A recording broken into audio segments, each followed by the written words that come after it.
చూడండి, 1 కొరింథీయులకు రాసిన పత్రిక 15వ అధ్యాయము 53వ వచనము. 15వ అధ్యాయము 53వ వచనము మనం చదువుకుందాం. క్షయమైన ఈ శరీరము అక్షయతను ధరించుకోవలసి ఉన్నది. మర్త్యమైన ఈ శరీరము అమర్త్యతను ధరించుకోవలసి ఉన్నది. స్తోత్రం చెప్పండి. క్షయమైన ఈ శరీరము అనండి, చెప్పాలి. క్షయమైన ఈ శరీరము అక్షయతను ధరించుకోవలసి ఉన్నది. అక్షయత, క్షయత మీకు అర్థమవుతుందా? క్షయత, అక్షయత. క్షయత అంటే నాశనం అయిపోయేది, పాడైపోయేది, కంపు కొట్టేది. అర్థమవుతుందా? అక్షయత అంటే ఎన్నటికీ నాశనము కానిది, ఎన్నటికీ పాడవనిది, ఎన్నటికీ కూడా కంపు కొట్టనిది అక్షయత. స్తోత్రం చెప్పండి. క్షయత అనేది పాడైపోయేది, నాశనానికి వెళ్ళిపోయేది.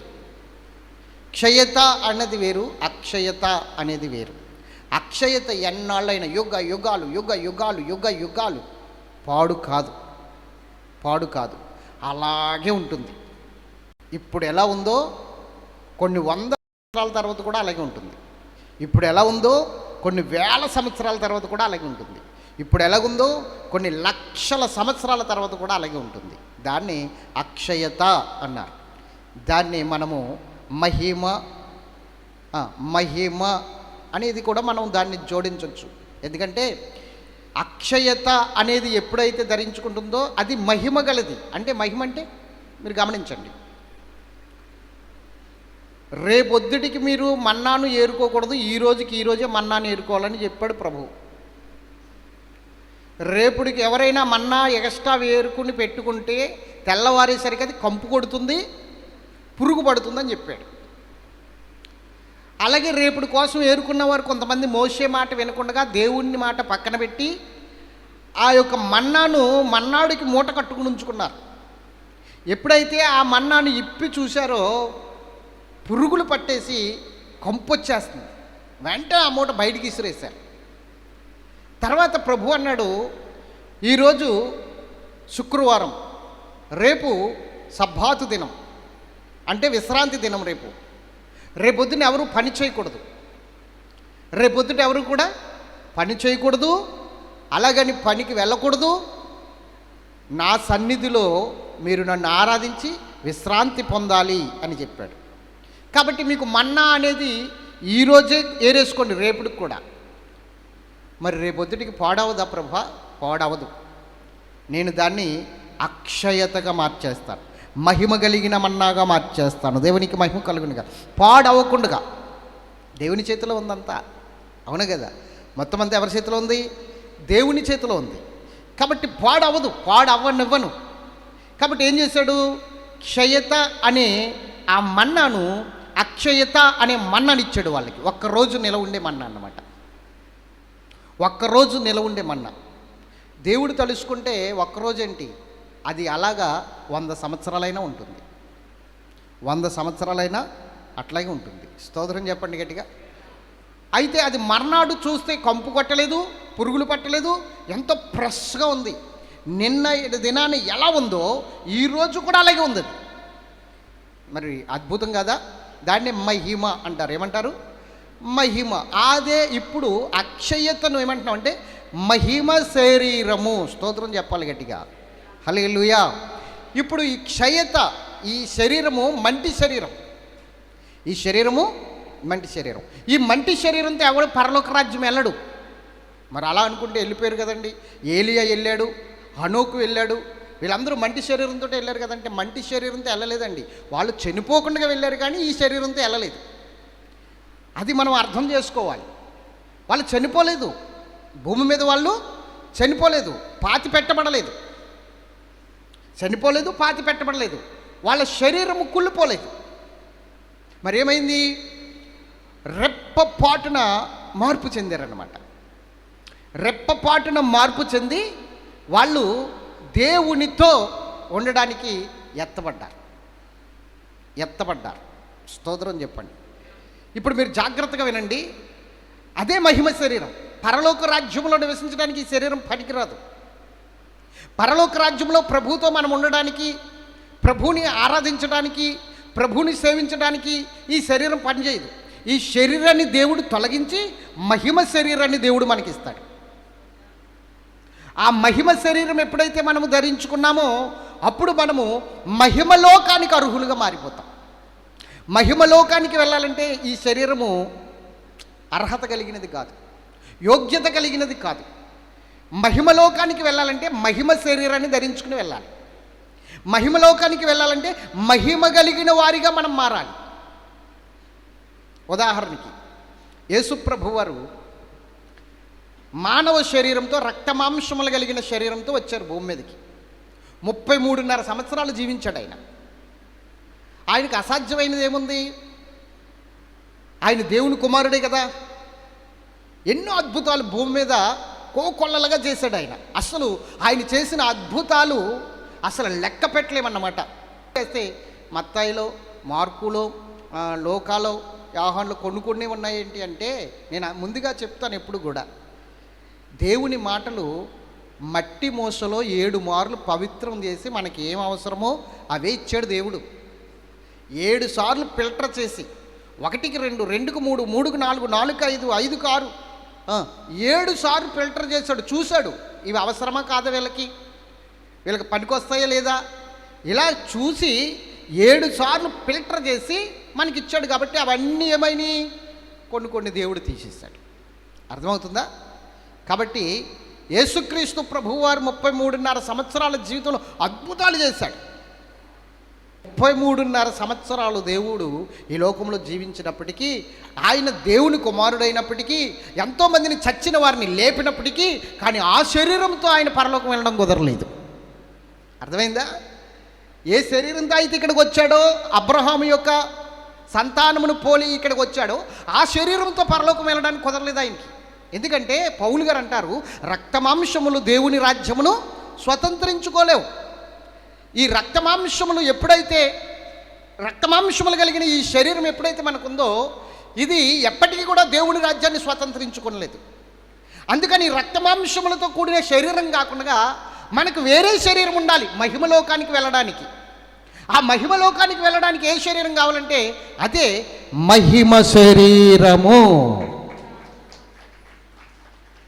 చెప్పండి, ఏ శరీరము? మహిమ శరీరము. ఇప్పుడు ఆ శరీరము కావాలి మహిమలోకానికి వెళ్ళడానికి. మరి ఆ శరీరం ఎప్పుడు వస్తుంది? ఎలా వస్తుంది? ఏ విధంగా వస్తుంది? ఇప్పుడు మనం ఆలోచన చేద్దాం. స్తోత్రం చెప్పండి గట్టిగా. హల్లెలూయా, హల్లెలూయా. ఏలియా కావచ్చు, అనోకు కావచ్చు, వీళ్ళు రక్తమాంసములతో వెళ్ళలేదు, ఈ శరీరంతో వెళ్ళలేదు. దేవుడు ఏలియాని అగ్ని గుర్రములతో, అగ్ని రథాలతో అతన్ని తీసుకుని పోయాడు సుడిగాలి చేత అని మనం చదువుకుంటాం 2 రాజులు 2వ అధ్యాయంలో. అయితే అతడు అగ్ని గుర్రాలు, అగ్ని రథాలు వచ్చి ఏలియాని, ఎలీషాని వేరు చేసినప్పుడు ఏం జరిగిందో తెలుసా? వేరు చేసాను అన్న వాక్యం ఎందుకుంది అనుకుంటున్నారు? అక్కడ ఎలీషా ఈ పక్కకి వెళ్ళిపోయాడు, ఏలియా ఈ పక్కకి వెళ్ళిపోయాడు. ఏలియా ఈ పక్కకి వెళ్ళిపోగానే రెప్పపాటున మహిమ శరీరం ధరించేసుకున్నాడు. వాళ్ళిద్దరిని వేరు చేసాయి ఈ అగ్ని రథాలు, అవునే కదా?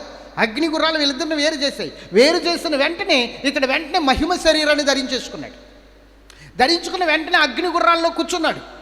అగ్ని గుర్రాలు ఆ రథంలో కూర్చున్నగానే చుడిగాలి చేత కొనుపోబడుచున్నాడు. మహిమ శరీరము. స్తోత్రం చెప్పాలి. మరి ఇప్పుడు మహిమ శరీరమును ధరించుకున్న ఏలియాని ఎలీషా గుర్తుపట్టగలదుడా? గుర్తుపడతాడా? గుర్తుపట్టలేడా?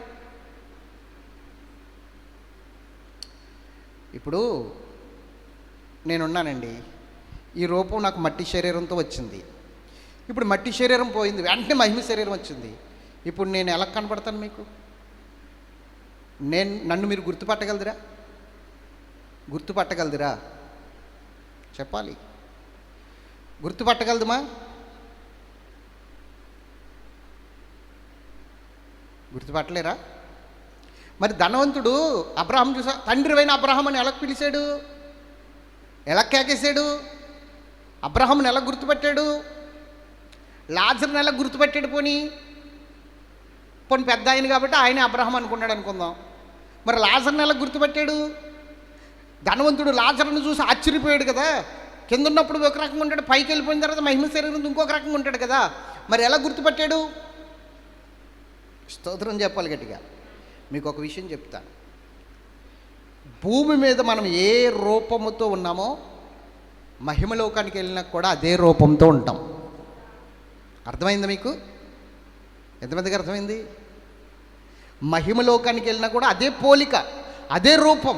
ఎందుకంటే దేవుడు తన పోలికలో తన స్వరూపమందు మానవుణ్ణి చేశాడు. ఆ పోలిక స్వరూపం తీసాడు. తన పోలిక తన స్వరూపం ఇక్కడున్నప్పుడు అక్కడున్నప్పుడు కూడా. మీకు ఉదాహరణకి యేసు ప్రభు చనిపోయి పరలోకం వెళ్ళిపోయాడు కదా. ఆయన ఇప్పుడు ధవల సింహాసనం మీద చక్కగా తండ్రి కుడిపార్శ్వమున కూర్చుని ఉన్నాడు అనుకుందాం. సింహాసనం మీద తండ్రి కుడిపార్శ్వం మీద కూర్చుని ఉన్నాడు. పద్మాషు దీపంలో యాహాను ఆత్మవశుడై పరలోకానికి కొనుపబడ్డాడు. అవునా కదా? దర్శనం చూస్తున్నాడు. ఆ దర్శనంలో ఇప్పుడు యేసు ప్రభు కనిపించాడు. ఎలా కనిపించాడు యేసు ప్రభు యాహానికి? చూద్దాం, చూడండి. ప్రకటన గ్రంథం 14 అధ్యాయం 14 వచనం ఒకసారి చదవండి. ప్రకటన గ్రంథము 14 ఒకసారి చదవండి. మరియు నేను చూడగా, జాగ్రత్తగా వినాలి. మరియు నేను చూడగా ఇదిగో తెల్లని మేఘము కనబడెను. మనుష్య కుమారుని పోలిన ఒకడు ఆ మేఘం మీద ఆసీనుడై ఉండెను. ఆయన శిరస్సు మీద సువర్ణ కిరీటం ఉండెను. చేతిలో వాడిగల కొడవలియు ఉండెను. చూడండి, ఇప్పుడు ఎవరిని చూస్తున్నాడు? ఇప్పుడు యేసు ప్రభువుని చూస్తున్నాడు. చెప్పాలి. ఎవరిని చూస్తున్నాడు? ఇప్పుడు మాట్లాడరు ఏంటండి? ఎవరిని చూస్తున్నాడు యాహాను భక్తుడు? యేసు ప్రభుని చూస్తున్నాడు. ఎలా చూస్తున్నాడంటే, ఆయన భూమి మీదకి వచ్చినప్పుడు ఆ భూమి మీద యేసుక్రీస్తు ప్రభువు ఈ శిష్యులతో ఉన్నప్పుడు యాహాను యేసుక్రీస్తు రొమ్మున ఆనుకుని ఉన్నప్పుడు ఎలాగైతే ఉన్నాడో అలాగే ఉన్నాడట. అక్కడ చూస్తున్నాడు. మనుష్య కుమారుణ్ణి పోలిన, స్తోత్రం చెప్పాలి గట్టిగా, మనుష్య కుమారుడు అంటే యేసుక్రీస్తు ప్రభువు వారు. ఇప్పుడు ఇక్కడ ఎలా ఉన్నాడో, భూమి మీద యాహానాలతో ఉన్నప్పుడు శిష్యులతో ఉన్నప్పుడు ఎలా ఉన్నాడో సేమ్ డిటో ఇప్పుడు అలాగే కనబడుతున్నాడు యేసు ప్రభు పరలోకంలో యాహాను భక్తుడికి. ఆయనలాగానే ఉన్నాడు. సేమ్ ఆయనే. అవును, ఆయనే. భూమి మీద ఎలా ఉన్నాడో సేమ్ అలాగే ఉన్నాడు. స్తోత్రం చెప్పాలి గట్టిగా, హల్లెలూయా. కాబట్టి జాగ్రత్తగా ఉండండి. మహిమ శరీరము అంటే ఇంకేముండదు, ఒక వెలుగు ఉంటుందేమో, లేకపోతే చాలామంది అనుకుంటారు చనిపోయిన వెంటనే జ్యోతి వెళ్ళిపోద్దట మనలోంచి. ఏం వెళ్ళిపోద్ది? చచ్చిపోతే మనలోంచి ఏం వెళ్ళిపోద్ది?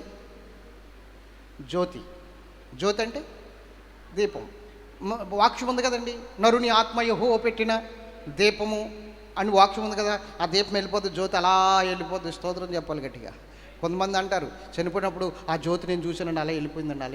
ఎలా వెళ్ళిపోయింది? ఎక్కడికి వెళ్ళిపోయింది? అక్కడికి వెళ్ళిపోయి కనబడలేదా? ఆ జ్యోతి నీ కొంప తగలబెట్టకుండా చూసుకో. దేవునికి మహిమ కలుగును గాక. జ్యోతి ఏమి ఉండదు, శరీరం మారుతుంది. చనిపోయిన వెంటనే ఆత్మ ఉంటుంది కదా మనలో. ఆత్మ ఎలా ఉంటుందంటే మహిమ దేహము ధరించుకుని ఉంటుంది ఆత్మ.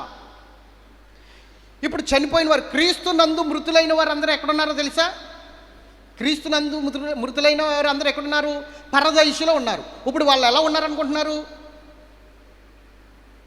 అలా గోళ్ళకు అతికివేయబడి, లేకపోతే ఎక్కడో బంధించబడి ఆ జ్యోతులుగానో, లేకపోతే ఎలుగుతున్న దివిటీలాగానో, లేకపోతే ఇంకొకటిగానో ఆత్మలుగా, అంటే కాల్లో ఎగిరే దోతలుగానో ఉన్నారనుకుంటున్నారా? లేదు, సేమ్ ఇలాంటి శరీరమే ఉంటుంది, కానీ మహిమ శరీరం అన్నమాట. ఆ మహిమ శరీరం ఎలా ఉంటుందంటే, జాగ్రత్తగా వినండి చెప్తున్నాను. ఆ మహిమ శరీరం ఎలా ఉంటుందంటే, ఇక్కడ నువ్వు ఈ శరీరము క్షయమైపోయేది కదా, అంటే పాడైపోయేది కదా. నీకు వయసు పెరుగుతున్న కొలదిగా ముడతలు వస్తాయి. మృతతుల్యమైపోతుంది నీ శరీరం. మృతతుల్యమైపోతుంది అంటే ముడతలు వచ్చేసి వికారంగా, చూడడానికి అసహ్యంగా, చాలా భయంకరంగా చూడలేమంటే వయసు పెరిగి కొద్ది నీ శరీరంలో మార్పులు వచ్చేస్తాయి. అవునా కదా? కొంతమందికి ఈ శరీరం ఏలాడుతూ ఉంటుంది. కొంతమందికి చూసారో లేదో, ముఖం మీద తోలిలా ఏలాడుతూ ఉంటుంది కొంతమందికి. అంటే ఉండి కొద్దిగా ఏమైపోతుందంటే ముడుచుకుపోతుంది, మృతతుల్యమైపోతుంది నీ శరీరం. కానీ అక్కడ ఎన్ని సంవత్సరాలు ఉన్నా ఆ శరీరం ఎలా ఉంటుందంటే యవ్వనముతో ఉంటుంది, క్రొత్త యవ్వనముతో ఉంటుంది. స్తోత్రం చెప్పండి గట్టిగా, హల్లెలూయా. ఆ మహిమ శరీరం ఎలా ఉంటుందో ఒక్కసారి మనం చూద్దాం, ఆ స్క్రీన్ మీద చూద్దాం. ఆ మహిమ శరీరం ఏ విధంగా మారుతుందో, మనము ఎలా ఉన్నా ఆ మహిమ శరీరం వచ్చేసరికి మన రూపం ఎలా మారిపోతుందో చూడండి. స్తోత్రం చెప్పాలి గట్టిగా, హల్లెలూయా. అర్థమవుతుందా? జాగ్రత్తగా వినండి. మరలా ఒకసారి రిపీట్ చేయనన్నా, మరలా ఒకసారి చూడండి. అక్కడ ఉన్న వ్యక్తి దేవుని సువార్త ప్రకటిస్తున్నాడు. ప్రకటించి చనిపోయి, ఆపు, నేను చెప్పమన్నప్పుడు మీరు ప్లే చేయాలి. నేను ఇక్కడ వివరణ ఇస్తున్నాను కదా. ఆ వ్యక్తి ఎవరనుకుంటున్నారు? దేవుని సువార్త ప్రకటించిన వ్యక్తి. ఆ వ్యక్తి చనిపోయాడు. చనిపోయిన తర్వాత ఇప్పుడు అక్కడ జరుగుతున్నది ఏంటి? పరలోకం వెళ్ళాలి.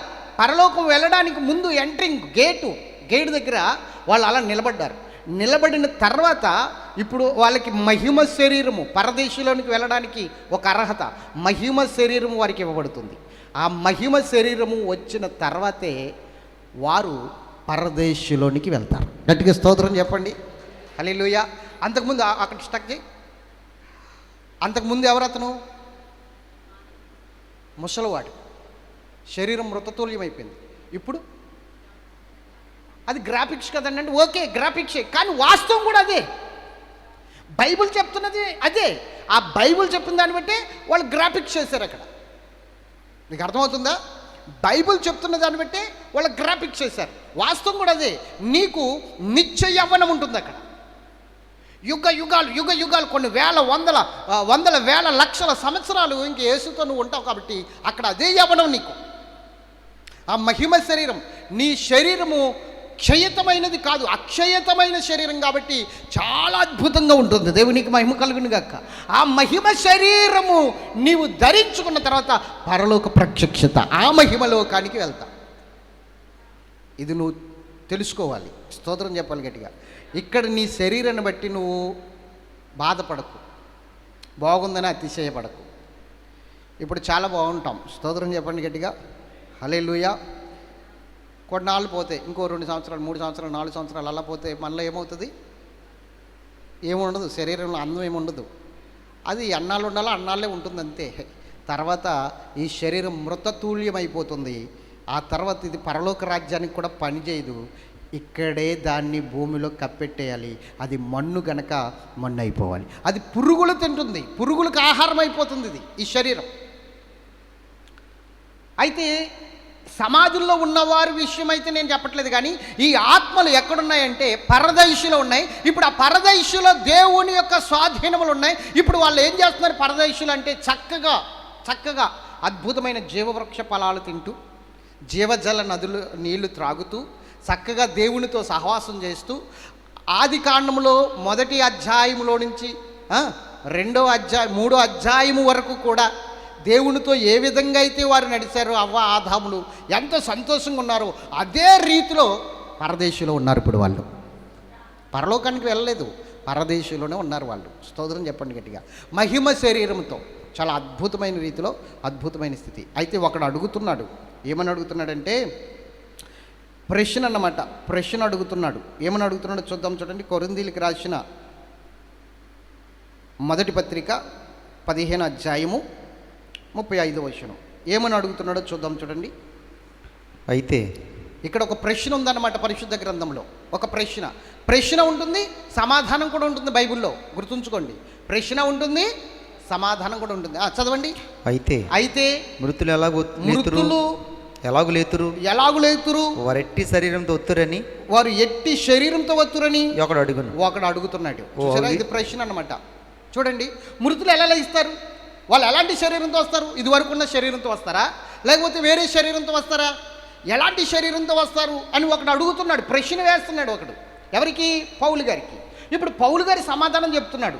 ఏమని సమాధానం చెప్తున్నాడు పౌలు గారు అంటే చూడండి, అదే 36 కానించి కిందకి చదువుదాం. ఓ ఓ అవివేకి, అవివేకి, నువ్వు విత్తినది నువ్వు విత్తినది చచ్చితేనే గాని సస్తనే కాని బ్రతికింపడదు కదా. బ్రతికిపడదు కదా. నువ్వు విత్తిన దానిని నువ్వు విత్తిన దాన్ని చూడగా చూడగా అది గోధుమ అది గింజ అయినను గోధుమ సరే, గింజ అయినను సరే, మరి ఏ మరి గింజ అయినను ఏ సరే, గింజ అయినను సరే, ఒట్టి గింజ విత్తుచున్నావు గింజనే గాని విత్తుచున్నావు గాని పుట్టబో శరీరం పుట్టబో విత్తట్లేదు. శరీరమును విత్తటలేదు. అయితే అయితే దేవుడే దేవుడే తన చిత్త ప్రకారం తన చిత్త ప్రకారము నువ్వు విత్తిన దానికి నీ విత్తిన దానికి శరీరం ఇచ్చును. శరీరం ఇచ్చును. మరియు మరియు ప్రతి విత్తనమునకును విత్తనమునకును దాని దాని శరీరము దాని శరీరమును ఇచ్చుచున్నాడు. మాంసమంతయు ఒక విధమైనది కాదు. మనుష్య మాంసం వేరు.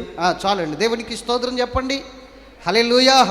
ఇప్పుడు 15:42 చదవండి. దానికి సమాధానం అక్కడ మనకు దొరికేస్తుంది. మృతుల పునరుద్ధానమును అలాగే ఉంది. శరీరము క్షయమైనది ఎత్తబడి అక్షయమైనదిగా లేపబడును. అది గట్టిగా చప్పట్లు కొడదామా? క్షయమైనదిగా ఎత్తబడి ఎలాగంట? అక్షయమైనదిగా, అక్షయతను ధరించుకున్నదిగా. దాన్ని మహిమ శరీరము అంటాం మనం. ఎందుకు మహిమ శరీరంగా మారాలంటే మహిమలోకానికి వెళ్ళాలి కదా. ఏమండి, అర్థమవుతుందా? మహిమ శరీరం ఎందుకు మారాలి? మహిమలోకానికి వెళ్ళాలి కాబట్టి, మహిమలోకంలో ప్రవేశించాలి కాబట్టి. నేను అంటాను, మరణము ముగింపు కాదండి. మరణం ముగింపు కాదు. మరణము మహిమలోకాన్ని పరిచయం చేస్తుంది. మహిమలోకాన్ని మనకి పరిచయం చేస్తుంది. కాబట్టి మహిమలోకంలోనికి వెళ్ళడానికే మరణం ఉంది ఇక్కడ. ఈ శరీరం చచ్చిపోవాలి, ఆత్మకు సావు లేదు. శరీరమే చచ్చిపోవాలి. మరి ఈ ఆత్మ ఏమవుతుందంటే మహిమ శరీరాన్ని ధరిస్తుంది. ఆత్మ ఏం చేస్తుంది? మహిమ శరీరాన్ని ధరిస్తుంది. ఓకే, క్రీస్తులో ఉన్నవారు, క్రీస్తులో చనిపోయిన వారు మహిమ శరీరాన్ని ధరిస్తారండి. మరి క్రీస్తుకు బయట ఉన్నవారి పరిస్థితి ఏంటి? చాలా విశ్వాసాలు ఉన్నాయి బయట. మనకి క్రీస్తునందు విశ్వాసం ఉంది, కానీ ఇంకా బయట విశ్వాసాలు చాలా ఉన్నాయి. ఇప్పుడు ప్రపంచంలో ఉన్న వారిని అందరినీ 2 గుంపులు చేసామనుకోండి. క్రీస్తు లోపల ఉన్న గుంపు ఒకటి, క్రీస్తు బయట ఉన్న గుంపు ఒకటి. బయట ఎన్నో విశ్వాసాలు ఉన్నాయనుకోండి, అది మనకు అనవసరం, అవునా? కానీ ఒక గుంపుగా మనం చేస్తే మరి ఆ గుంపు పరిస్థితి ఏంటి? వాళ్ళు చచ్చిపోతే దెయ్యాలు అవుతారా? ఆత్మలై గాల్లో ఏలాడుతూ ఉంటారా? తలకిందులుగా చెట్ల మీద ఏలాడుతూ ఉంటారా? చింత చెట్ల మీద, యాప చెట్ల మీద, రాయి చెట్ల మీద. చిన్నప్పుడు మేము ఆడుకుంటూ సాయంత్రం పూటలు వెళ్తుంటే, రే 6-5 వచ్చి చింత చెట్టు మీద బడికాడ దెయ్యం ఉందని ఊరు, మా ఊళ్ళు దెయ్యం ఉందని ఊరు. అప్పుడు మాకు కరెంట్ లైట్లు ఉండేవి కాదు కదా చిన్నప్పుడు. మా చిన్నప్పుడు ఈది లైట్లు కూడా ఉండేవి కాదు. ఆ రాయి చెట్టు కాడికి, చింత చెట్టు కాడికి వెళ్ళేసరికి భయంకరంగా ఉండేవి. ఏదైనా గమ్ముని శబ్దం చేస్తే మాకు అయ్యే గుర్తొచ్చి, మేము అక్కడ దాకా బాగానే వచ్చేవాళ్ళం. చింత చెట్టు దగ్గరికి వచ్చేసరికి రాయి చెట్టు దగ్గర పరిగెత్తుకుని వెళ్ళిపోయేవాళ్ళం ఇంటికి. అక్కడ ఉండేవాళ్ళం కాదు. ఇంకా దేవునికి మహిమ కలుగుని కాదు. తలకిందులుగా ఎవరు ఆలాడతాయా? మీరు ఆలోచించండి. చిన్నప్పుడు కథలుగా చెప్పేవారు. కొరిందెయ్యాలు కూడా ఉన్నాయని చెప్పేవారు. కొరిందెయ్యాలు తెలుసా మీకు? ఎంతమందికి తెలుసు? కొరిందెయ్యాల గురించి ఎంతమందికి తెలుసు?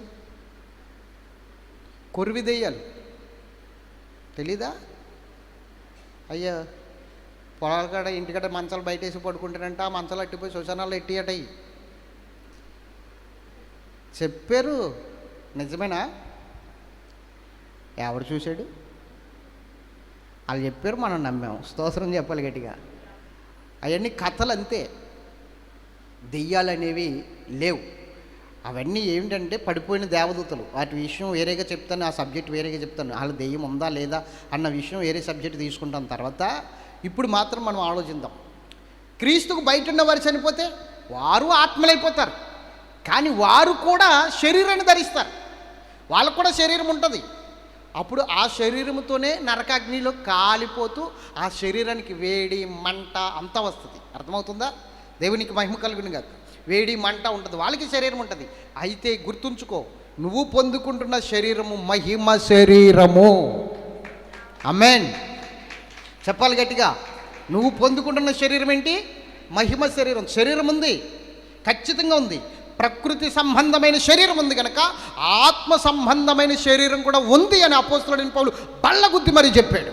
శరీరం ఉంది, మహిమ శరీరం ఉంది, మహిమతో దర్శించబడిన శరీరం అది. శరీరం ఉందని ఖచ్చితంగా మాటలు మనకి తెలుస్తున్నాయి. దేవునికి మహిమ కలుగును గాక. హల్లెలూయా. ఎందుకంటే ఆత్మ సంబంధమైన స్థితి మీరు గుర్తుంచుకోండి. క్షయమైనది. ఖచ్చితంగా ఈ శరీరము అక్షయతను ధరించుకోవలసి ఉన్నది. అక్షయతను ధరించుకోవలసి ఉన్నది. ఎందుకంటే క్షయమైపోయే శరీరం ఉన్నప్పుడు, ప్రకృతి సంబంధమైన శరీరం ఉన్నప్పుడు మరి ఆత్మ సంబంధమైన శరీరం లేదా? ఉందా లేదా? ఉందా లేదా? అదే 15 అధ్యాయంలో ఉంటుంది. 1 కొరింథీ 15 చదువునా, 44 వచనం చదువు.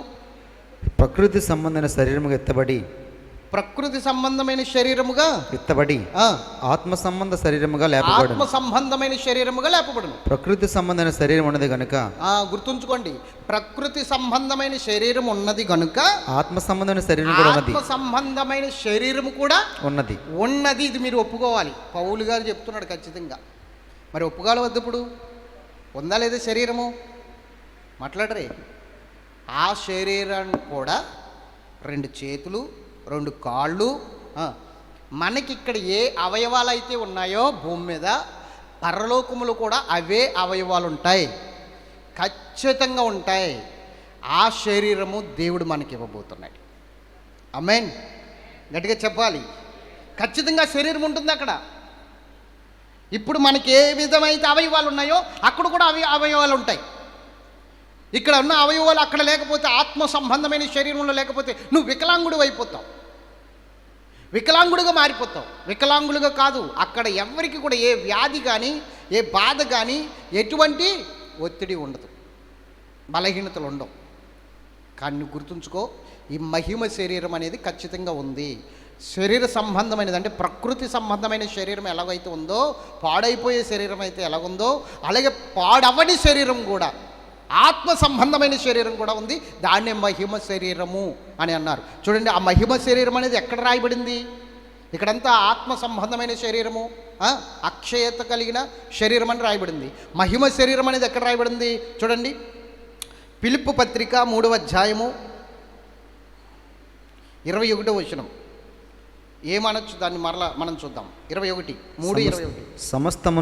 సమస్తమును తనకు లోపరుచుకొనజాలని శక్తిని బట్టి ఆయన మన దీన శరీరమును తన మహిమగల శరీరము సంరూపము గల దానిగా మార్చెను. ఇప్పుడు చెప్పండి. ఇప్పుడు మీకు 2 మాటలు చెప్పి నేను ముగించేస్తాను త్వరగా, జాగ్రత్తగా వినండి. యేసు ప్రభు చనిపోయి తిరిగి లేచాడా లేదా? లేచాడా లేదా? లేచినప్పుడు అందరికీ కనిపించాడా?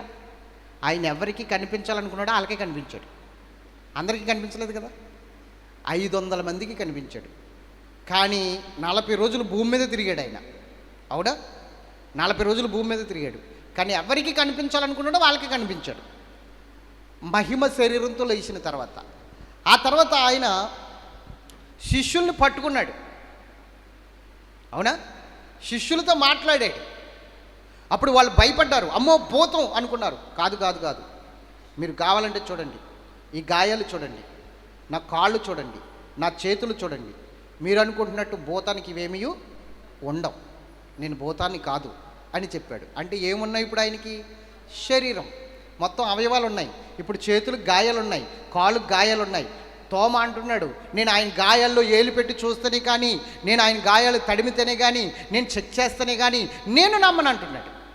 అప్పుడు తోమ దగ్గరికి వచ్చి, తోమ, నా గాయాల్లో నీ వేలు పెట్టి నన్ను తడిమి చూసి, నన్ను చెక్ చేసి నీ అనుమానాన్ని తీర్చుకో అన్నప్పుడు వెంటనే ఆ యొక్క గాయములు వేలు పెట్టి చూస్తాడు. వెంటనే పశ్చాత్తాపడతాడు. అప్పుడు అంటాడు ప్రభు, చూసి నమ్మువారి కంటే చూడక నమ్మువారు. నువ్వు నన్ను చూసి నమ్మావు, నన్ను చూడక నమ్మేవారు ధన్యులు. మొత్తం ఆ గాయాల్లో ఏలు పెట్టినప్పుడు టచ్ అయింది శరీరం, ఇతను పట్టుకున్నాడు. అలాగే ఒకసారి యేసు ప్రభు చనిపోయాడని తెలిసి పేతురు గారు ఏమన్నాడంటే, ఇంకా ఆయన చనిపోయాడు కదా, మరలా నేను చేపలు పట్టడానికి వెళ్తున్నాను, మీరు వస్తారని అడిగాడు. పేతురు గారు చేపలు పట్టడానికి వెళ్ళిపోయినప్పుడు వీళ్ళు కూడా కొంతమంది వెళ్ళారు, అందులో యోహాను కూడా ఉన్నాడు. వెళ్ళి చేపలు పడుతుంటే ఒక్క చేప కూడా దొరకలేదు వాళ్ళకి. సేమ్ మొదటి దినాల్లో యేసుప్రభు వాళ్ళ దగ్గరికి వెళ్ళినప్పుడు ఎలాంటి 6 వేసినాం, సేమ్ 6 వేసినాం. అలాంటి పరిస్థితుల్లో వాళ్ళకి ఒక్క చేప కూడా దొరకపోయేసరికి యేసుప్రభు గట్టు మీద నిలబడి, నా కుమారులారా ఆ పక్కన వల వేయండి అన్నాడు. వాళ్ళు వల వేసి, ఎవరో మనుషుడు అనుకుని వల వేసి లాగితే విస్తారమైన చేపలు పట్టాయి. వెంటనే ఆ బోన్లో ఉన్న యోహాను అంటాడు, ఆయన ప్రభువే సుమి, నిజంగా ప్రభువే, అప్పుడు ఇలాగ జరిగింది, ఇప్పుడు ఇలాగ జరిగింది అని. కానీ ఈ యొక్క అతడు అంగవస్త్రముతో ఉండడం వల్ల, ఎవరు? పేతురు గారు అంగవస్త్రంతో ఉండడం వల్ల వెంటనే సముద్రంలో దూకేశాడు. అదే అంటారు, అన్న వస్త్రాలకు పోతే ఉన్న వస్త్రాలు ఊడిపోయినాయి అని. అంగవస్త్రంతో ఉన్నాడు ఇతను. ఎప్పుడైతే ఆ వస్త్రంతో ఉన్నాడో ప్రభువుని అలాగా తను తాను కనుపరుచుకోలేక ప్రభువుకి వెంటనే సముద్రంలో దూకేసి ఈత కొట్టుకుంటూ వచ్చాడు. ఈలోగా ప్రభు వాళ్ళని అడిగాడు, పిల్లలారా మీ దగ్గర ఏమైనా తింటాకి ఉందా అని అడిగాడు. అడిగి వాళ్ళ సమాధానం చెప్పి వాళ్ళు ఒడ్డుకొచ్చేలోగా ఏం చేశాడు, నుప్పుల మీద ఒడ్డున చేపలు కాల్చేస్తున్నాడు ఈయన. వాళ్ళని అడిగాడు కానీ ఇక్కడ ఏం చేస్తున్నాడు, వెంటనే నిప్పుల మీద చేపలు కాల్చేసి తినడానికి వాళ్ళు కొట్టిస్తున్నాడు. ఈయన కూడా తిన్నాడు. మరి ఇప్పుడు చెప్పండి, ఈయన తిన్నాడంటే ఆయనకి ఆకలి ఉందా లేదా, కడుపు ఉందా లేదా? మాట్లాడరే స్తోత్రం చెప్పండి గట్టిగా. నిజమేనండి, శరీరం లేదనుకుందాం. శరీరం లేకపోతే ప్రకటన గ్రంథంలో ఒక మాట రాయబడింది, తీయొద్దు చెప్తాను. జీవవృక్ష చెట్టు ఒకటి ఉంది అక్కడ, నదికి విరుపక్కల జీవవృక్ష చెట్టు ఉంది. అది నెలకొక ఫలం కాస్తుందట. ఏంటండి, నెలకొక ఫలం కాస్తుంది. దాని ఆకులు దేనికి వాడతారు, వైద్యానికి వాడతారట. దాని ఆకులు రోగుల్ని స్వస్థపరచడానికి మెడిసిన్గా వాడతారని చెప్పాడు అక్కడ. అవునా కదా? మరి నిజంగా శరీరం లేకపోతే బలహీనతలు ఎలా వస్తాయి అంటే, నేనంటాను మహిమ శరీరం కదండి, బలహీనతలు రాకూడదు కదా. మహిమ శరీరం కదా, బలహీనతలు రాకూడదు కదా.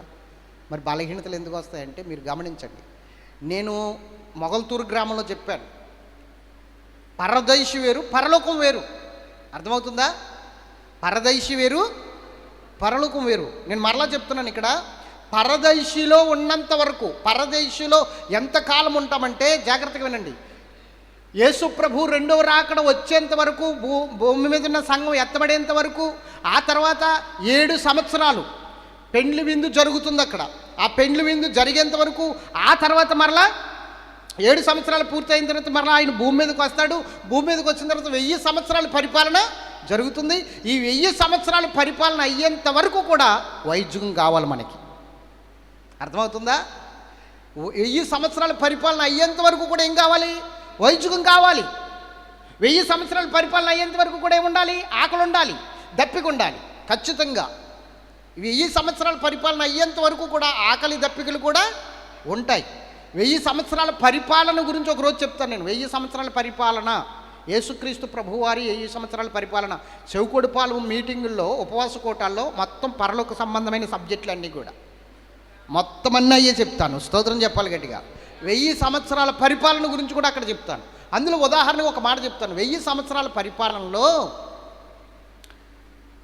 ఎద్ది మేసేటట్లు సింహము గడ్డి మేయును అని ఉంది. అవునా కదా? ఏం వేస్తుందట, నాగుపాము పుట్ట దగ్గర బాలుడు ఆడుకున్నానని ఉంది కదా. మరి ఇదంతా 1000 సంవత్సరాల్లో దేవుని పరిపాలనలో జరగబోయేది. అదంతా ఎద్ది మేస్తున్నట్లుగా సింహం ఏం చేస్తుంది, గడ్డి తింటుంది. ఎప్పుడు తింది అలాగా,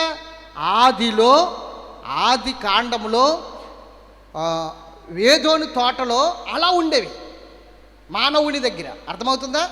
పామేంటి, అదే సర్పమేంటి, లేకపోతే సింహమేమిటి, పులేమిటి, ఎలుగులేమిటి, ఇవేమైనా సరే శాకాహారులే కానీ మాంసాహారులు కాదు.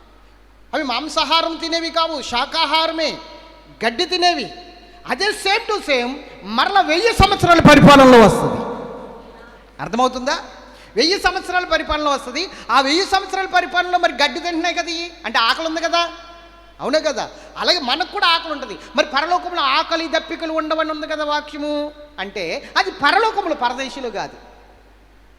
అది పరలోకంలో. నువ్వు ఎప్పుడైతే తీర్పు పొందుతావో ధవళ సింహాసనం దగ్గర, అప్పుడు నువ్వు పరలోకానికి ఎప్పుడైతే వెళ్ళావో అప్పుడు నుంచి నీకు ఆకలి దప్పికలు ఉండవు. అది కూడా చెప్పాను మొగల్తూరులో. స్తోత్రం చెప్పాలి గట్టిగా. అవునా కదా? కాబట్టి పరలోకములో ఆకలి దప్పికలు ఉండవు, కానీ పరదేశిలో ఉంటాయి. అందుకే కదా పరదేశిలో 7 ఏండ్లు విందు జరగబోతుంది, పెండ్లి విందు, 7 సంవత్సరాల విందు. మరి ఆకలి లేకుండా ఎలా పెడతాడు నీకు, ఎలా తింటావు నువ్వు? ఇదంతా కూడా ఒక అద్భుతమైన సబ్జెక్టు. దేవునికి మహిమ కలుగును గాక. గుర్తుంచుకో, ఇప్పుడు ఆ మహిమ శరీరముతో నిన్ను తీసుకువెళ్ళాలనుకుంటున్నాడు. అయితే ఇప్పుడు నేను చెప్తాను, చనిపోయిన వారు అందరూ కూడా పరదేశంలో ఉన్నారు, మహిమ శరీరంతో ఉన్నారు, చక్కగా ఆనందంతో సంతోషంతో దేవునితో ఆడుతూ పాడుతూ చక్కగా ఉన్నారు, మంచిగా ఉన్నారు. మరి మన పరిస్థితి ఏంటి? యేసుప్రభు మధ్యాకాశంలోకి వచ్చాడు, మనం చనిపోలేదు, బ్రతికే ఉన్నాం. అప్పుడు మన పరిస్థితి ఏంటి? దాని గురించి 2 వాక్యాలు చూపిస్తాను, చూద్దాం. చూడండి, పరిశుద్ధ గ్రంథంలో నుండి అందరూ తీశారా? పరిశుద్ధ గ్రంథములో నుండి మొదటి దశలోనికీయులకు రాసిన పత్రిక 4:16-17 వచనాలు చదవండి. 4:16-17 ఆర్భాటముతోను ప్రధాన దూత శబ్దముతోను, ఆర్భాటముతోను ప్రధాన దూత శబ్దముతోను, దేవుని బోరతోను పరలోకము నుండి ప్రభు దిగివచ్చును. చెప్పండి, ఏమిటండి? దేవుని బోరతోను ప్రభువు దిగివచ్చును. క్రీస్తునందుండి మృతులైన వారు, ఏమండి? క్రీస్తునందుండి మృతులైన వారు మొదట లెగుతురు. ఆ మీదట సజీవులమై నిలిచియున్న మనము వారితో కూడా ఏకముగా ప్రభువుని ఎదుర్కొనుటకు ఆకాశ మండలమునకు మేఘముల మీద కొనుపోబడుదుము. స్తోత్రం చెప్పండి. హల్లెలూయా. ఇప్పుడు చెప్పండి, నిలిచి ఉన్న మనము ప్రభు రాకడలో ఆయన మధ్యాకాశంలోకి వచ్చినప్పుడు ఏం జరుగుతుందంటే సడన్గా మార్పు చెందుతాం. రెప్పపాటున మార్పు చెందుతాం. ఏంటా మార్పు? ఈ శరీరం మారిపోతుంది. ఏ శరీరం వస్తుంది? మహిమ శరీరం వస్తుంది. రెప్పపాటున అన్నమాట. స్తోత్రం చెప్పాలి గట్టిగా. రెప్పపాటున అలా మారిపోతుంది.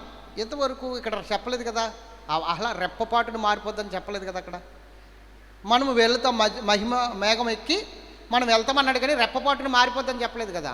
ఆ మాట ఎక్కడ చెప్పాడు చూపిస్తాను చూడండి. కొరింథీయులకు రాసిన మొదటి పత్రిక 15:51-52 వచనాలు. ఆ మాట ఎక్కడ చెప్పాడు చూద్దాం. ఇదిగో మీకు ఒక మర్మము తెలుపుచున్నాను. ఇది చాలా అద్భుతమైన మర్మం, అందుకే మర్మం అన్నాడు అక్కడ. మీకు ఒక మర్మము తెలుపుచున్నాను. మనమందరము నిద్రించము గాని చచ్చిపోము, కానీ నిమిషములో ఒక రెప్పపాటున కడబోర మ్రోగగానే మనమందరము మార్పు పొందుదాము. అదే మహిమ శరీరంలోనికి మారిపోతాం. ఈ శరీరంలో నుంచి, ఈ రక్తమాంసములు కలిగిన శరీరంలో నుంచి, ఈ క్షయమైన శరీరంలో నుంచి అక్షయమైన శరీరంలోనికి, మహిమ శరీరంలోనికి రెప్పపాటున మారిపోతాము. అర్థమైందా? ఎలా మారిపోతాము? రెప్పపాటున మారిపోతాము. అప్పుడు వెంటనే మనము ధరించుకునేది మహిమ శరీరం. ఎలాగా? ఇందాక తమిళనాడు చూశారు కదా, ఈ శరీరం ఒలిసేయబడినట్లుగా ఈ శరీరం అంతా మాయమైపోయి మహిమ శరీరం వచ్చేస్తుంది మనకి. ఇంకా శరీరం ఉండదు, క్షయమైపోయే శరీరం ఉండదు. ఇంకా మనమంతా ఎలా ఉండమంటే మహిమ శరీరము ధరించుకుని మహిమలోకానికి అర్హులుగా మారిపోతాం. ఇంకా అక్కడ మనకంతా దేవునితోనే సంబంధం, ఇంకెవరితోటి సంబంధం లేదు, ఇంక దేనితోని సంబంధం లేదు. కొంతమంది మనవారు ఉంటారు ఇక్కడ భూమి మీద, నమ్మనవారు. వాళ్ళు హింస పొందుతారు 7 సంవత్సరాలు భూమి మీద, చాలా కఠినమైన శ్రమలు పొందుతారు. అవన్నీ మనకు గుర్తుకుంటాం, అవేమి మనం చూడం, అవి మనకు అవసరం లేదు. మనమంతా పరలోకంలో ఏం చేస్తాం? 7 ఏండ్లు పరిశుద్ధులకు విందవబోతుంది. 7 ఏండ్లు పరిశుద్ధులకు, 7 ఏండ్లు లోకం మీదికి, 7 ఏండ్లు లోకం మీదికి. 7 ఏండ్లు భూమి మీద శ్రమ ఉంటుంది, 7 ఏండ్లు పరలోకంలో విందు ఉంటుంది. పరలోకంలో భోజనాలు ఉన్నాయి, పెండ్లి విందు. పెండ్లి జరుగుతుంది యేసుబాబుకి. ఆ యేసుబాబు పెళ్లి జరిగాక 7 సంవత్సరాలు పెడతాడు భోజనాలు. మనకు తెలిసిన వాళ్ళు 5 రోజులు పెళ్లి చేసుకున్న వాళ్ళు ఉన్నారు, 16 రోజులు పెళ్లి చేసుకున్న వాళ్ళు ఉన్నారు. కానీ యేసుబాబు 7 సంవత్సరాలు పెళ్లి చేసుకుంటున్నాడు. స్తోత్రం చెప్పండి గట్టిగా. 7 సంవత్సరాల పెళ్ళి, 7 సంవత్సరాల భోజనాలు. ఏం డౌటా? ఉన్నదంతా హరాయించిపోద్ది అనుకుంటున్నావా? ఏం డౌట్ పడకు. ఆయన కోటీశ్వరుడు. దేవునికి మహిమ కలుగుతుంది కాక. 7 సంవత్సరాలు నువ్వు తిన్నంత, 7 సంవత్సరాలు నువ్వు తిన్నంత కొన్ని కోట్ల మంది ఆ భోజనంలో పాల్గొంటారు. కొన్ని కోట్ల మంది పాల్గొంటారు ఆ భోజనంలో. దేవునికి స్తోత్రం చెప్పండి. అర్థమవుతుందా లేదా? ఆ మహిమ శరీరంతో మనము దేవునితో ఉండి ఆయనతో పాటు కూర్చుని భోజనం చేస్తాం. ఆయన అంటాడు, ఎవడు నా స్వరమిని తలుపు తెరుస్తాడో వాడును నేను లోపలికి భోజనం చేస్తామంటాడు ప్రకటన గ్రంథంలో. అవునా? ఎవడు స్వరం వింటాడో, ఆయన స్వరం, ఎవడు జయిస్తాడో వాడు ఖచ్చితంగా జీవవృక్ష ఫలాలు తింటాడు లోనికి వెళ్ళి యేసుబాబుతో కూర్చుని. ఎంత అద్భుతమైన విషయం, ఒకసారి ఆలోచించు. మరి ఈ అర్హత, ఈ యోగ్యత మనకు కావాలి అంటే ఈ మట్టి శరీరంతో ఉన్న మనము మహిమ శరీరం కొరకు ప్రయాసపడాలి, భూమి మీద పాటలు పడాలి. ఎప్పుడైతే అలా పాటలు పడతామో, ఎప్పుడైతే అలా ప్రయాసపడతామో ఆ మహిమ శరీరాన్ని దేవుడు మనకి ఇస్తాడు, ఖచ్చితంగా ఇస్తాడు. ఆ మహిమ శరీరం తీసుకున్న తర్వాత ఆ పరిస్థితి అంతా వేరుగా ఉంటుంది. ఆశ్చర్యకరంగా ఉంటుంది, దీవెనకరంగా ఉంటుంది. అస్సలు ఊహించలేమన్నమాట ఆ స్థితి. ఇప్పుడు ఇక్కడ మనం పడుతున్న బాధలు, ఇబ్బందులు, శోధనలు, కష్టాలు, గ్యాస్ ట్రబుల్, నొప్పులు, హార్ట్ అటాకులు ఏముండవు అక్కడ. దేవునికి స్తోత్రం చెప్పండి. కొంచెం తింటే అబ్బా పొట్ట బరువు అన్నది ఏముండదు అక్కడ. ఎంత తిన్నా ఇంకా రాని రాని అంటావు. దేవునికి మహిమ కలుగును గాక. హల్లెలూయా. ఎంత అద్భుతమైన అక్కడ పరిస్థితి అంటే చాలా అద్భుతమైన స్థితి. నిజంగా పరదేశి అంటే ఎలా ఉంటుందో తెలుసా? వీడియో చూసారో లేదు మీరు ఇదివరకు? పరదేశిలో మొత్తం అందరూ అలా చక్కగా ఆనందంతో, సంతోషంతో ఎంజాయ్ చేస్తూ ఉంటారు. మళ్ళీ ఎంజాయ్ అంటే వేరే అర్థంలోకి వెళ్ళిపోతారేమో, తప్పుడు అర్థాలు తీసుకోకుండా తెల్లారు ఇదే మాట మళ్ళీ రొటేషన్ చేసి ఎంజాయ్ అన్నాడు, ఎంజాయ్ అన్నాడు, ఎంజాయ్ అన్నాడు అంటారు. మరలా దేవునికి మహిమ కలుగును గాక. ఈ ఎంజాయ్ అంటే వేరే అర్థం చేసుకోకండి. అక్కడ ఎంజాయ్ వేరు, అక్కడ ఆనందం వేరు, అక్కడ సంతోషం వేరు. స్తోత్రం చెప్పండి గట్టిగా. హల్లెలూయా. పరలోకములో ఉండే ఆనందము, పరలోకంలో ఉండే సంతోషము, పరలోకంలో ఉండే ఆ ప్రత్యక్షతలు అన్నీ కూడా మహిమ శరీరము. గట్టిగా స్తోత్రం చెప్పండి. హల్లెలూయా. ఇప్పుడు మనం ఎలా ఉంటామంటే ఇక్కడ మీకు ఇంకొక విషయం చెప్పి నేను ముగించేస్తాను. ఇందాక మీరు చదివారు కదా ఫిలిప్పీ పత్రిక 3:21. ఒక్కసారి ఆ మాట మరలా చదవండి. సమస్తమును తనకు లోబరుచుకొన జాలిన శక్తిని బట్టి ఆయన మన దీన శరీరమును తన మహిమ గల శరీరమునకు సమరూపము గల దానిగా మార్చును. అది ఇప్పుడు ఈ మాట మీరు జాగ్రత్తగా వినండి, వివరణ ఇచ్చేసి ముగించేస్తాను.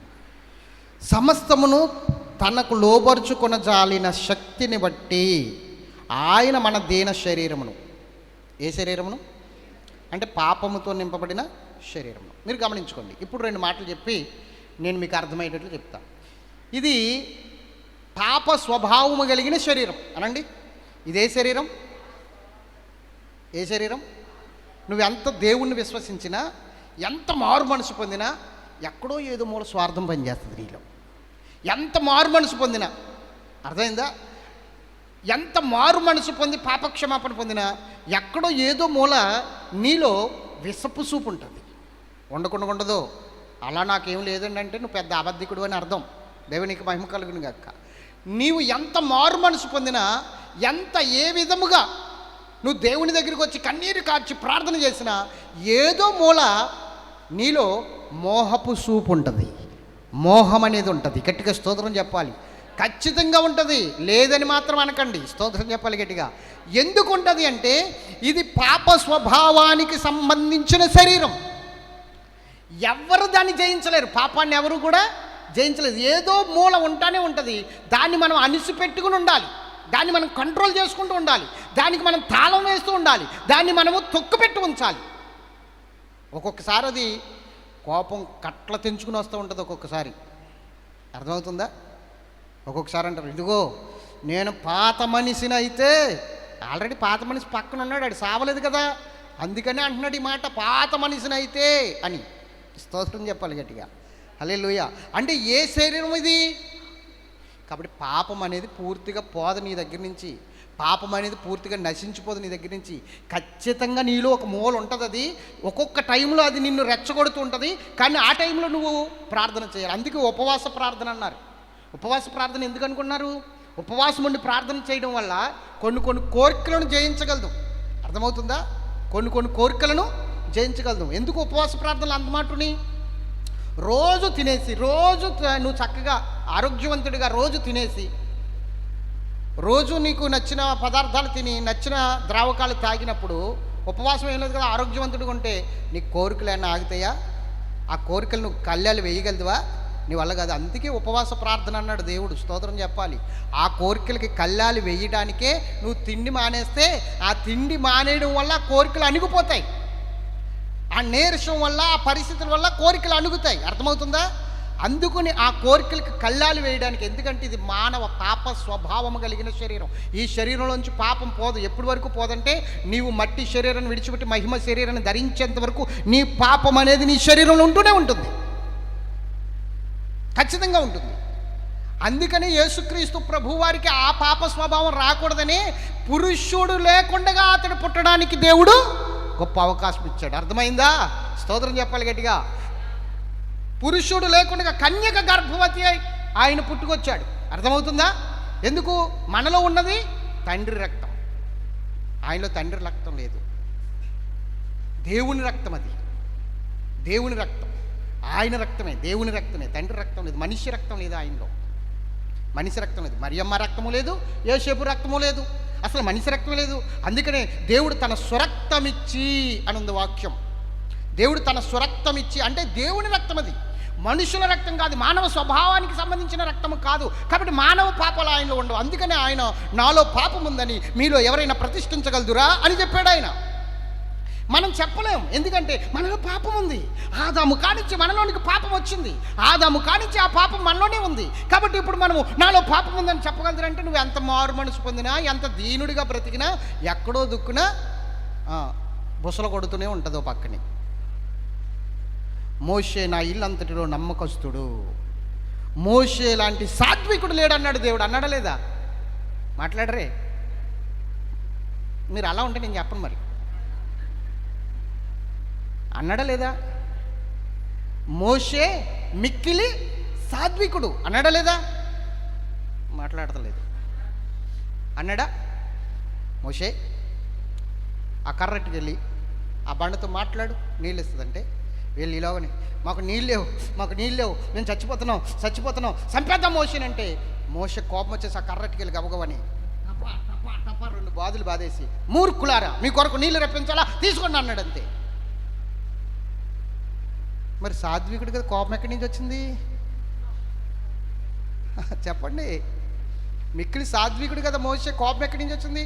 ఒక మూల దాసేసాడు దాన్ని, సడన్గా బయటకు వచ్చింది. దేవునికి మహిమ కలుగును గాక. మీకు అర్థమవుతుందా? దేవుడు వచ్చాడు, రే అబ్బాయి నువ్వు వెళ్ళవు అన్నాడు. ఎక్కడికి ప్రభువా? ఆ కనాను దేశం నువ్వు వెళ్ళవు, వీళ్ళని తీసుకుని వెళ్ళవు, ఇక్కడతో కట్ అన్నాడు. ఏడ్చాడండి, కన్నీరు గార్చాడు, మిక్కిలి ఏడ్చాడు. ఈ విషయం అయితే నన్ను అడక్కు ఇంక అన్నాడు అంతే. ఈ విషయం అయితే ఇంక నన్ను అడక్కు, నాకు ప్రార్థన చేయకు, ఈ విషయంలో నేను డిసైడ్ అయిపోయాను, నీ మొర్ర వినను అన్నాడు. నీకు అంతగా ఆ ప్రదేశం చూడాలనుకుంటే ఆ కొండెక్కి చూడు, ఆ కొండెక్కి చూడు. నువ్వు వ్యర్థాన్ని దాటి వెళ్ళడానికి వీల్లేదు, వ్యర్థాన్ని ఈ బిడ్డలు నువ్వు దాటించడానికి వీల్లేదు, వ్యర్థాన్ని దాటించేది యెహోషువ మాత్రమే అన్నాడు అంతే. అర్థమైందా? నువ్వు వ్యర్థం దాటి వెళ్ళడానికి వీల్లేదు, యువతలే చచ్చిపోవాలి, నువ్వు అవతలకి వెళ్ళడానికి వీల్లేదు. ఎందుకు? కోపం. మరి మిక్కిలి సాత్వికుడు కదా. మానవుడిలో ఈ శరీరం ఉన్నంత వరకు పాపము పోదెక్కడికి బయటికి వెళ్ళదు, ఏదో మూల ఉంటానే ఉంటుంది. దేవునికి స్తోత్రం చెప్పండి, హల్లెలూయా చెప్పాలి. ఇంకొకసారి యేసుబాబు చనిపోయాడు, ఇంకా రాడు, నడండి మనము ఏం చేద్దాం, చేపలు పట్టుకుందాం. పేతురు గారికి వల ఎక్కడి నుంచి వచ్చింది? దాచుకున్నాడు. అర్థమైందా? పేతురు గారికి మళ్ళీ వల తెచ్చుకున్నాడు. అర్థమైంది? అలాగే మన పాపం కూడా బయటికి పోదు, లోపలే ఉంటుంది. దీనికి ఉదాహరణ ఏంటి? తీయండి, ఉదాహరణ ఏంటి చూపిస్తాను. రోమపత్రిక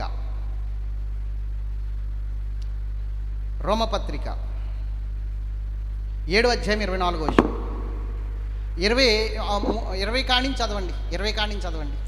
నేను కోరని దానిని చేసిన ఎడల దానిని చేయనది నాయందు నివసించు పాపమే గాని చెప్పండి. ఇప్పుడు ఏం నివసిస్తుంది మనలో? పౌలు గారి దాంట్లో కూడా ఏం నివసిస్తుంది? పాపమే నివసిస్తుంది. ఉంది, బయటికి పోదండి, ఉంటుంది. కానీ మనం ఏం చేయాలంటే దేవుని బిడ్డలం కనుక దాన్ని అణిచిపెట్టి ఉంచాలి, బయటికి రానకూడదు. దాన్ని లోపల నుంచి పోదు, దాన్ని అణిచిపెట్టి ఓ మూలకు గెంటేసి. ఇప్పుడు చూడండి, మనం పనికిరాని వస్తువులు అందరూ అన్నింటినీ కూడా ఏం చేస్తాం, ఒక స్టోర్ రూమ్ అని పెట్టుకుని ఆ స్టోర్ రూమ్లో దాన్ని పాడేస్తాం. అవునే కదా? పనికిరాని వస్తువులన్నీ స్టోర్ రూమ్లో పాడేస్తాం. అలాగే మనం మారు మనసు పొందిన తర్వాత యేసు ప్రభుని మన హృదయంలో చేసుకోవాలి. కాబట్టి మన హృదయంలో ఒక స్టోర్ రూమ్ని ఏర్పాటు చేసుకుని ఆ పాపాలన్నింటినీ అందులో పాడేయాలి. స్తోత్రం చెప్పండి. అబ్బాయి బయటికి వెళ్ళవు.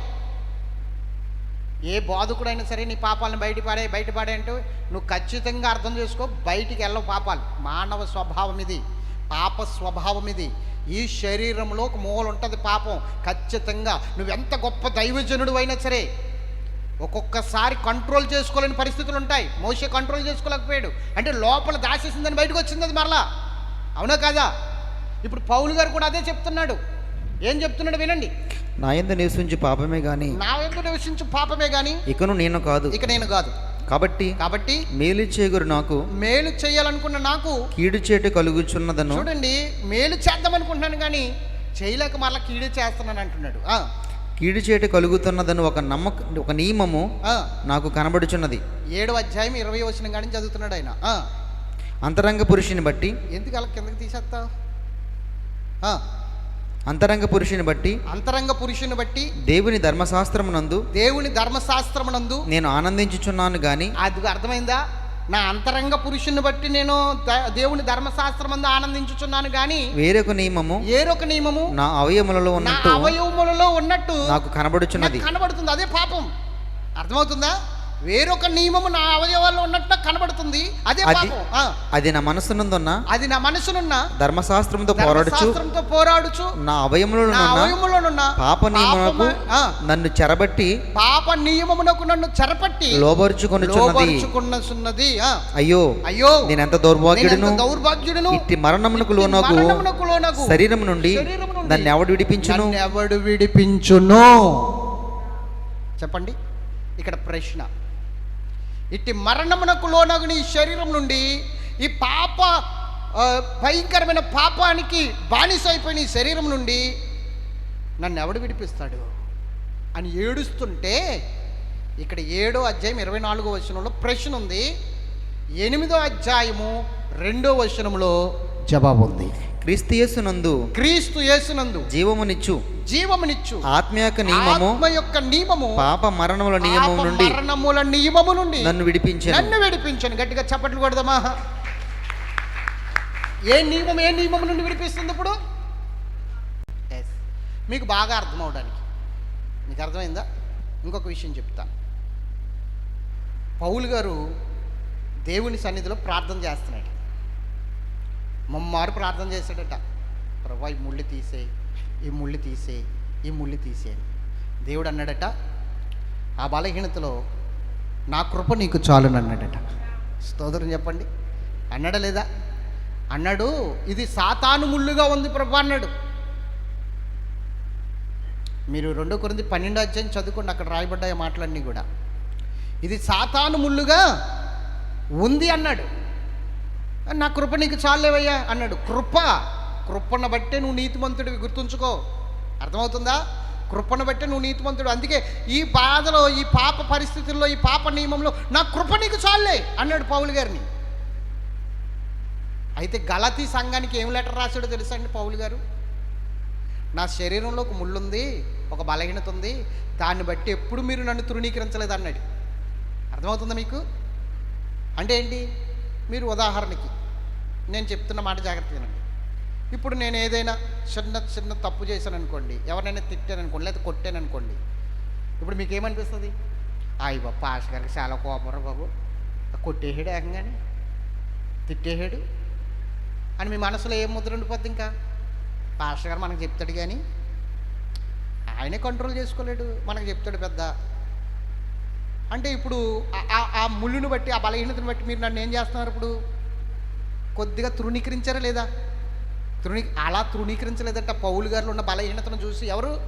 గలతీ సంఘం. చూడండి, ఆ అధ్యాయం మీకు చూపిస్తాను. గలతీ పత్రిక తీసారా? 4:14 చదవండి. అప్పుడు నా శరీరంలో, జాగ్రత్తగా ఉండండి, అప్పుడు నా శరీరంలో మీకు శోధనగా ఉండిన దానిని బట్టి నన్ను మీరు తృణీకరించలేదు. స్తోత్రం చెప్పండి గట్టిగా. నా శరీరంలో మీకు ఏముందట? శోధనగా. ఇప్పుడు నా శరీరంలో ఏముంది? మీకు ఏం కనబడుతుంది? పాస్టర్ గారు గద్దించేస్తాడండి బాబా, తిట్టేస్తాడండి బాబా, ఇంకా మామూలుగా మాట్లాడడం ఇంకా ఆయన ఇలాగే అంటే మీకు శోధనగా ఉంది. ఇప్పుడు నా మాటలు, నా కోపం మీకు శోధనగా ఉంది, నేను చేస్తున్నది మీకు శోధనగా ఉంది. అయినా కూడా ఆ శోధన బట్టి ఏం చేయలేదంట? తృణీకరించలేదట.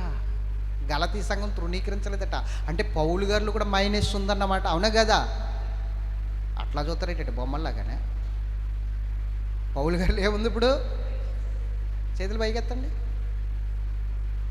ఉందా లేదా? ఆ మైనస్ను వాళ్ళు చూడలేదు, పట్టించుకోలేదు. ఎందుకంటే పౌలు గారు ఆల్రెడీ చెప్పేశారు గలతీ పత్రికలో. ఇక్కడ ఈ మాట అనే ముందు ఏమని చెప్పేశాడు? రోమపత్రికలో ఆయన పాప నియమము మనలో ఖచ్చితంగా ఉంటుంది, అది ఒక్కొక్కసారి బయటకు వస్తుంది, దాన్ని పట్టించుకోకండరా అని చెప్పేశాడు. కాబట్టి ఇప్పుడు వాళ్ళకి శోధనగా పౌలు గారి యొక్క శరీరములో ఒక శోధన ఉన్నా కూడా వాళ్ళు పట్టించుకోలేదు. పాప నియమం కదా అది దేవుని ఆత్మ నియమం ద్వారానే విడిపించబడతాం కదా, అప్పటి వరకు ఎదురు చూడాలి కదా, అది పాప నియమమే కదా, మనలో కూడా ఉంటుంది కదా అన్నట్లుగా ఆలోచించుకుని పౌలు గారిని తృణీకరించలేదు. అర్థమవుతుందా మీకు? మరి ఇది ఎప్పుడు పోద్ది?